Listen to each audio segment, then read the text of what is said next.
I can imagine a situation, though, in which the ruling elite of a country is receiving gratuities on the side that inure to the benefit of the strongman leader and not to the populace of the country. Does that sort of corruption and bribery go on with regard to the Belt and Road? Absolutely, Chairman. I see this, and I don't mind calling them out, but Captain Traore and Burkina Faso, as they know that both, whether it's their gold reserves, that is all those proceeds are just in exchange to protect the junta regime. There's a number of examples across, even in Sudan. When a U.S. general goes on record accusing an African leader of using gold to protect himself, you know something big is happening. In a statement to the U.S. Senate, General Michael Langley, commander of AFRICOM, claimed Burkina Faso's gold reserves are being used not for the people, but to secure the leadership of Captain Ibrahim Traore. But here's the question we all should be asking. Isn't that gold Burkina Faso's in the first place? In today's video, we'll expose the agenda behind this statement, highlight the power shift happening across Africa, and explain why the world is watching Burkina Faso more closely than ever before. In Burkina Faso, gold is no longer just a mineral buried deep within the earth. It is becoming a tool, a catalyst, a symbol of transformation. Each coin invested in agriculture brings more harvests. Each ounce that funds a hospital saves more lives. Each nugget that strengthens security guards the hope of tomorrow. Burkina Faso is proving that even in a world of uncertainty, a country can rise when it chooses to invest in its people, its land, and its future. This is more than development. This is the story of a nation reclaiming its destiny, 1 gram of gold at a time.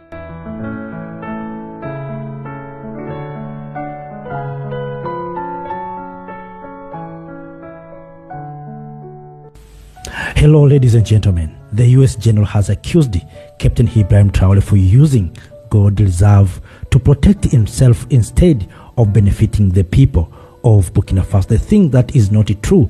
The question is why U.S. is concerning about Burkina Faso's gold, and why at this time when Burkina Faso has took control of all of its mineral, and we see road being built, we see financing infrastructures, we see what Captain Ibrahim Traore is doing. But why U.S.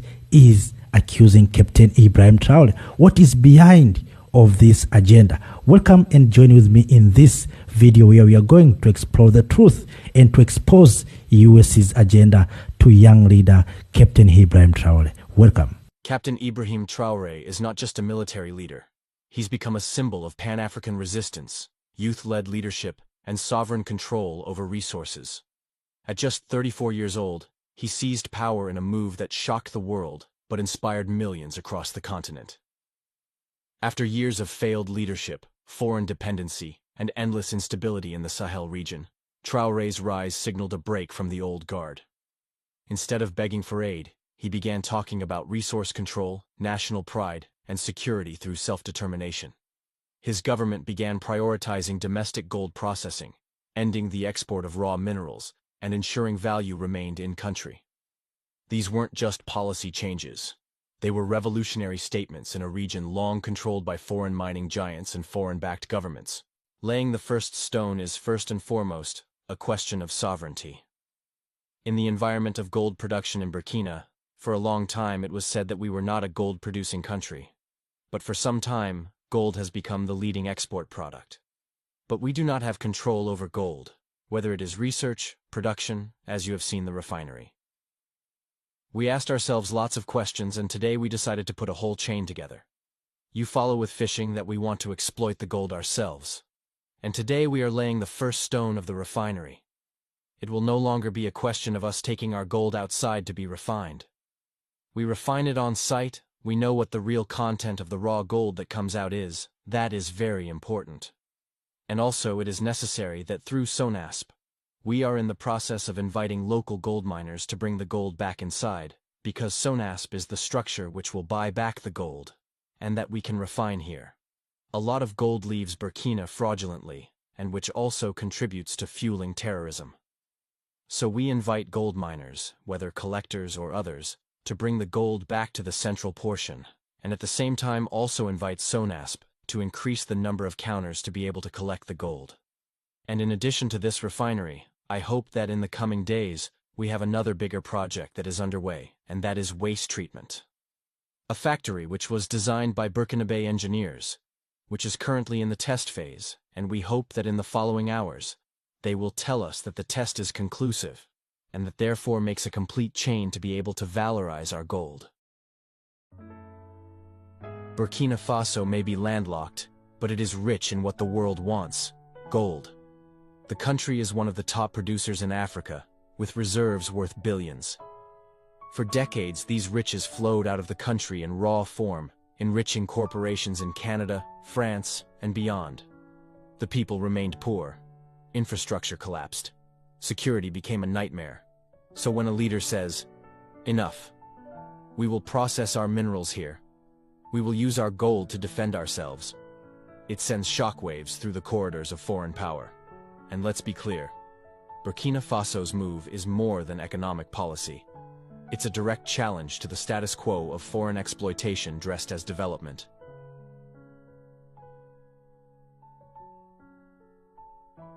General Langley's statement wasn't just an observation, it was a message. By framing Traore's use of gold as self-serving, Langley implied corruption, without evidence, without proof. But here's what's hypocritical.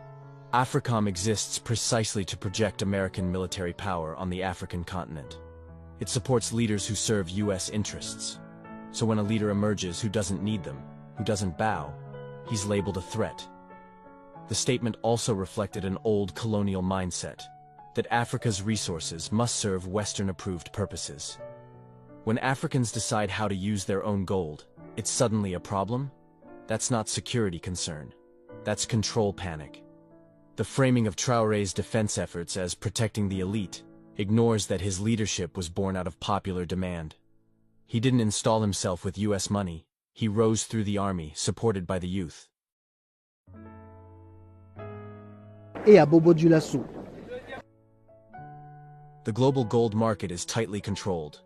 Western economies hedge currency, insure banks, and back investments with it. So when Africa starts saying, "We'll refine and keep our gold here," you're not just disrupting trade, you're challenging the monetary order. This isn't just about Burkina Faso. It's about sovereignty over value. If African nations begin using gold to back currencies, fund security independently, or resist IMF dependency, the financial ripple effect will be global. That's what they fear.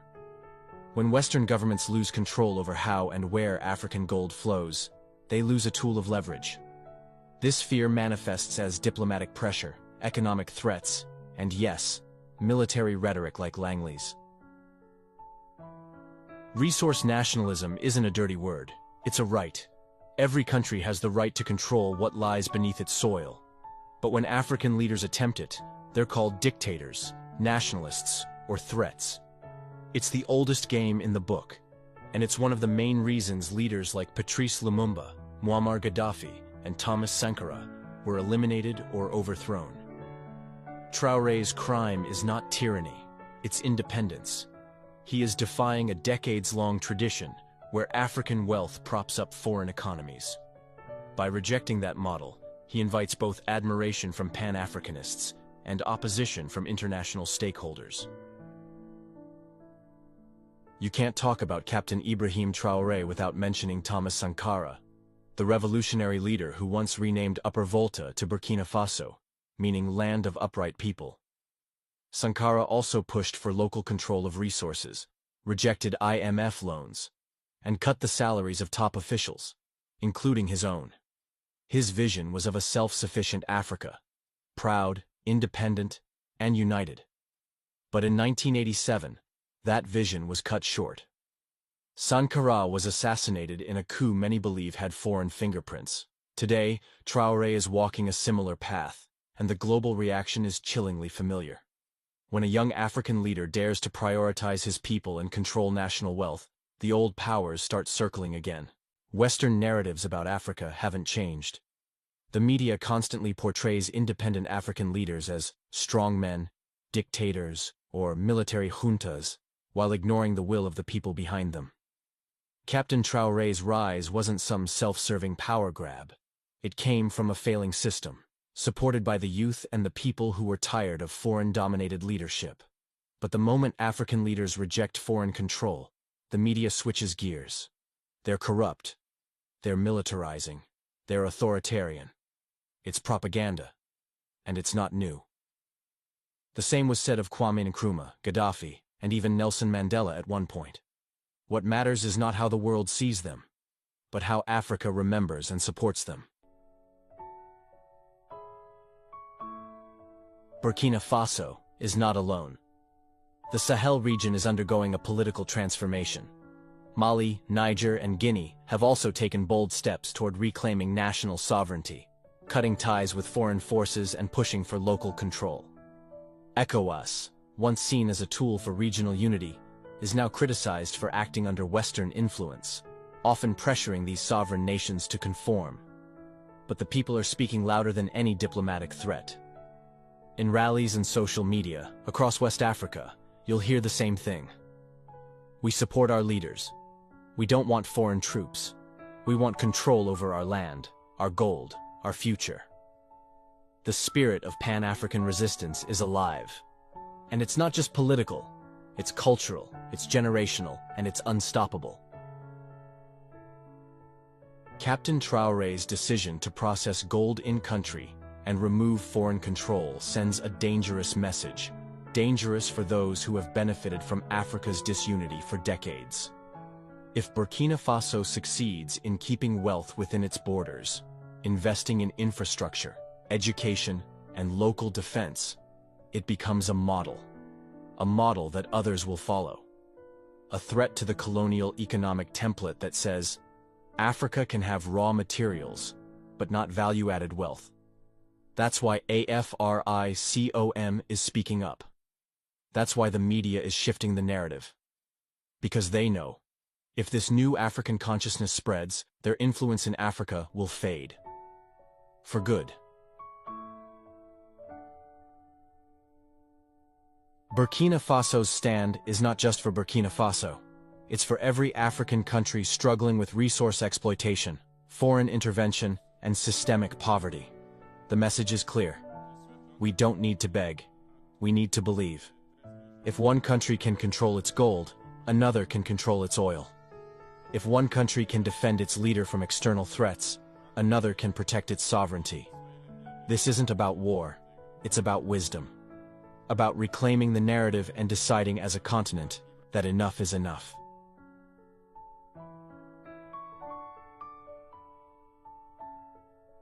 The West can question Traore's intentions. They can criticize the way Burkina Faso uses its gold. But what they cannot deny is this. Africa is waking up. We are done watching our leaders fall. We are done exporting our wealth and importing poverty. Captain Ibrahim Traore may be young, but he carries the spirit of a continent tired of waiting. And if protecting him means using our own gold, so be it. To the dreamers of another 1987, keep dreaming. This time, Africa is watching. And we will not allow history to repeat itself. If this video moved you, empowered you, or challenged what you've been told, subscribe now. Share this with your brothers and sisters. The narrative is changing.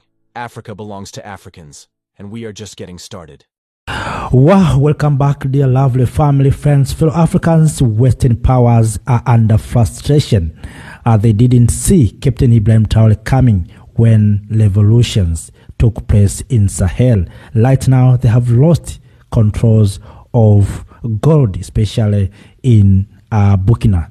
So, kings and queens, ladies and gentlemen, Captain Ibrahim Traore has frustrating and disrupted their agendas. What they fear from Captain Ibrahim Traore is to become a model for young generation in the continent of Africa to take controls of our natural resources. What they fear is Africans to take controls of our natural resources. They want Africans to continue to surrender our minerals into the hands of their companies. And that's why right now they're trying to lie about Captain Ibrahim Traore.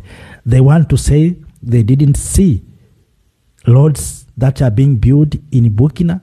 They didn't see hospitals that are being built in Burkina Faso. They didn't see schools that are being built in Burkina Faso. Recently, Captain Ibrahim Traore bought tractors and agricultural equipment to make sure that the people of Burkina Faso are going to feed themselves. They didn't see all those things. They didn't see equipment that Captain Ibrahim Traore bought for construction. But they see Captain Ibrahim Traore using gold reserve to protect himself.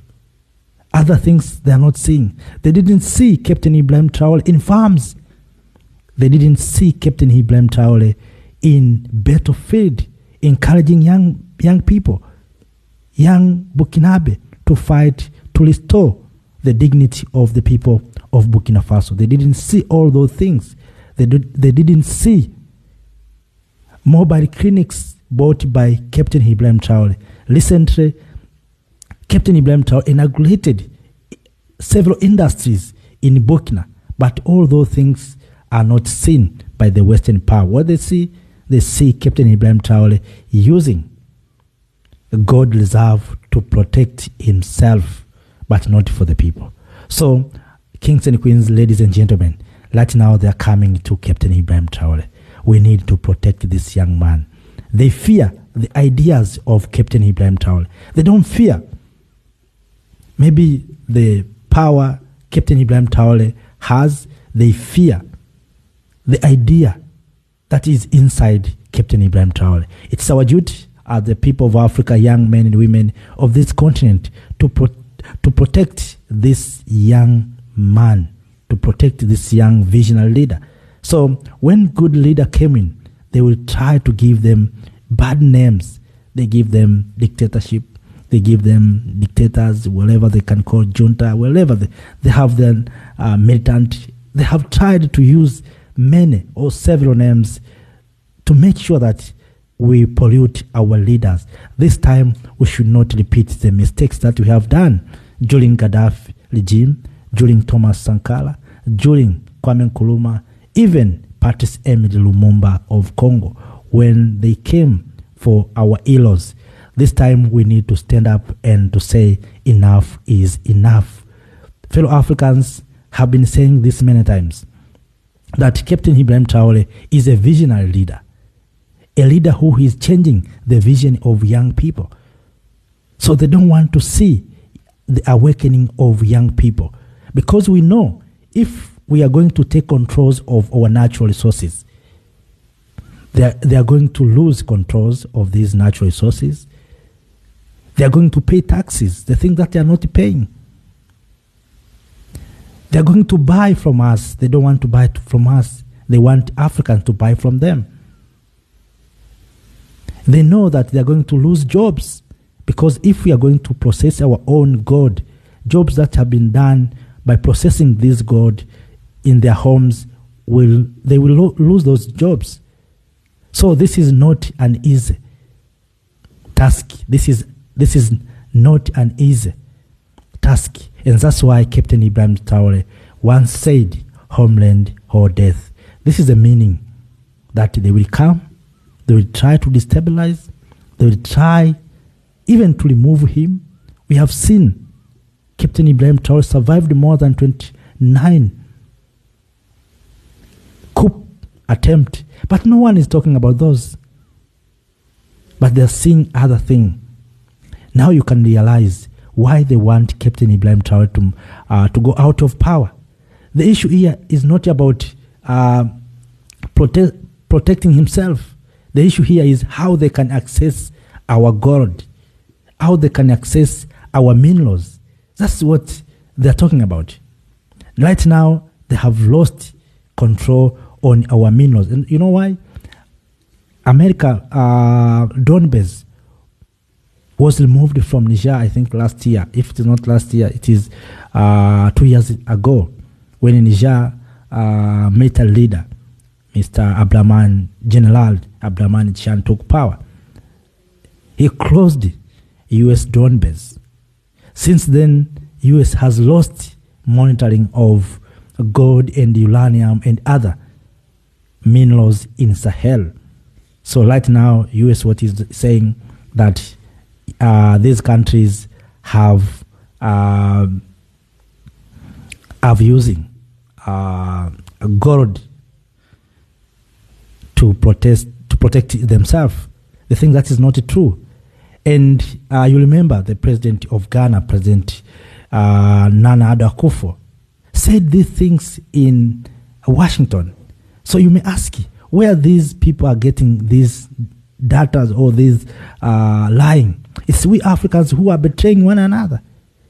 Former president of Ghana said the same thing, that Burkina is using minerals to offer Wagner, Russian group, to support or to protect regime.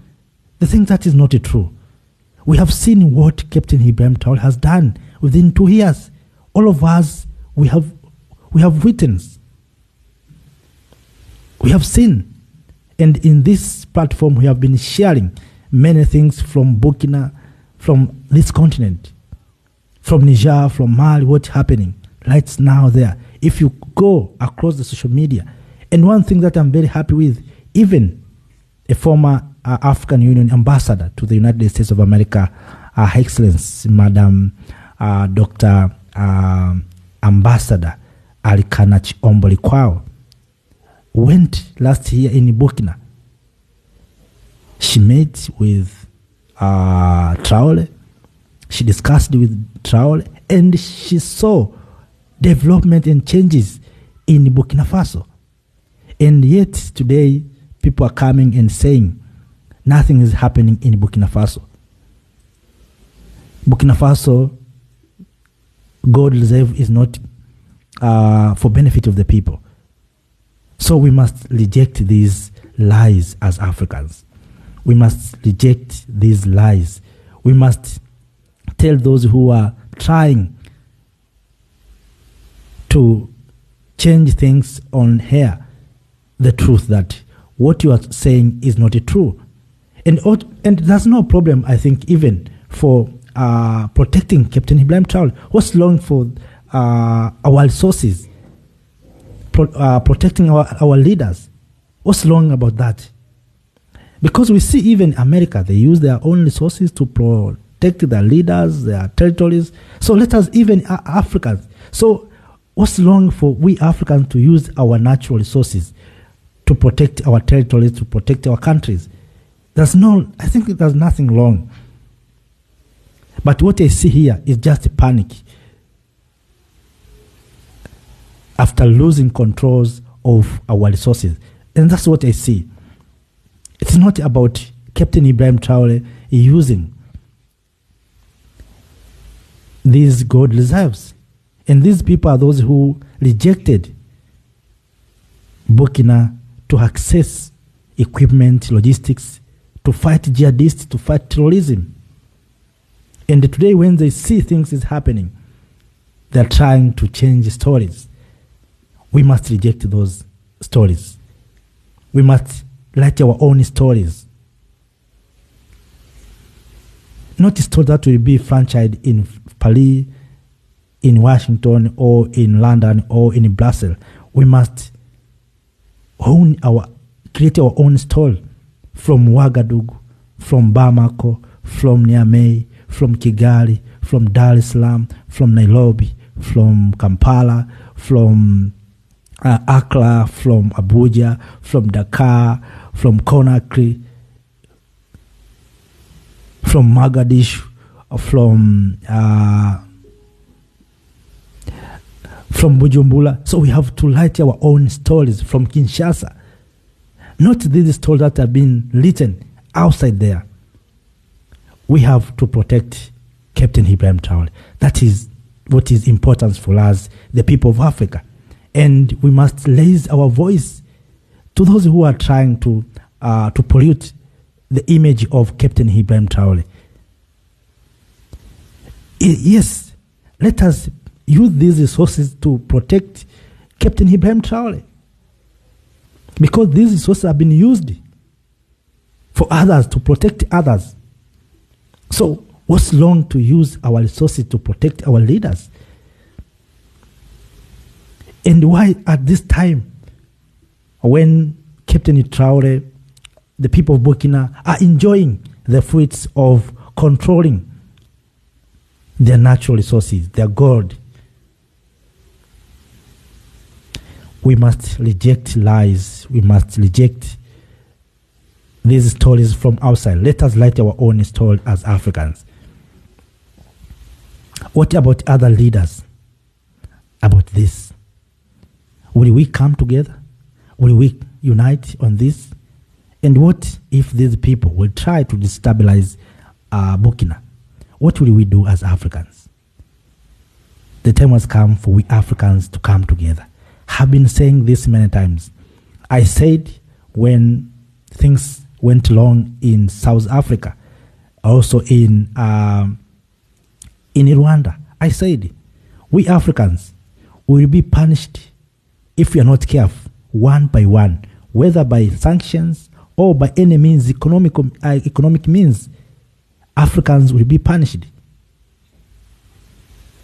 Why? Because we are divided. If we are united, no one will talk about South Africa. No one will talk about Rwanda. No one will talk about Burkina. No one will talk about Niger. They will talk about Africa. But right now, we are under division. It is very easy. They started to South Africa. They said South Africa there's genocide, white genocide in South Africa. They have already finished. Now they are moving to, they went to Rwanda. They said Rwanda is killing people in DRC. They finished that. Now they're in Burkina. They're talking about Burkina, that Burkina Faso is using gold to protect president, not for the benefit of the people. They will not end there. They will go to other countries. So as Africans, we need to wake up. We need to wake up. We need to understand what is behind of these stories, what is behind of this narration. They're creating environment where they can try to remove Captain Ibrahim Traore. They're trying to rob people, to tell the people of Burkina Faso that your president is not doing very well. He used your resources to protect himself. So they want people to go to the street to make Captain Ibrahim Traore accountable for wrong thing, for wrong information. We must reject. We must reject. No one is loving us. No one is loving. They didn't tell anything or talk about anything when friends exploiting our gold in Burkina. They kept silent when uranium from Niger being taken by France, powering France, while the people in Niger living in darkness. They kept silent. But right now, they're saying what they're saying right now. We have to reject.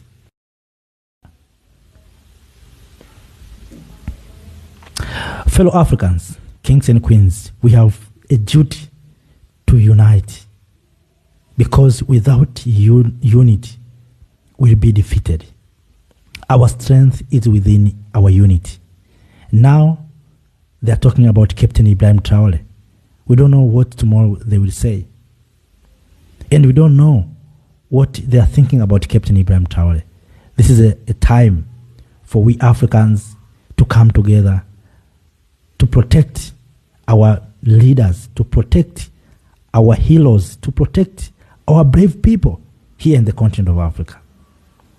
If we are not careful, they will try and they will start to pollute our leaders. They will start slowly trying to inject people this wrong information.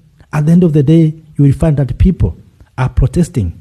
And that's why right now they are pushing, and they are putting pressure on people, especially in Burkina, Mali, and Niger, about elections. That let us demand elections, but that is not our priorities. So they know through election they will divide people. Now they have seen that through election they cannot achieve. What they are doing, they are trying now to misinform people. They are trying to misinform people. We have seen good things happened in Burkina. All of us go to the official pages of the president of Burkina Faso. Go to the official pages of the government of Burkina Faso. You will see what good things Captain Ibrahim Traore has done. Go on social media all over the continent of Africa. We have seen how Captain Ibrahim Traore was celebrated in Ghana. That was a shock to many African leaders, even the world leaders. It was a shock for the entire world that this man is so visionary, and that's what they fear. So, lovely kings and queens, ladies and gentlemen, have no more on that. I'm waiting to hear from you. Make sure that you like the video, you share the video, and also you comment on the video. If you are new, make sure that you subscribe for more information from our mother continent, Africa. Our stories are being written from our homeland here in Africa. Our stories are not coming from Paris, from Washington, wherever, from London, from Brussels. Our stories are coming from our motherland, Africa. We are talking about making Africa great. We are going to make Africa great. After that, let me say stay in power. Have a nice time. Bye-bye.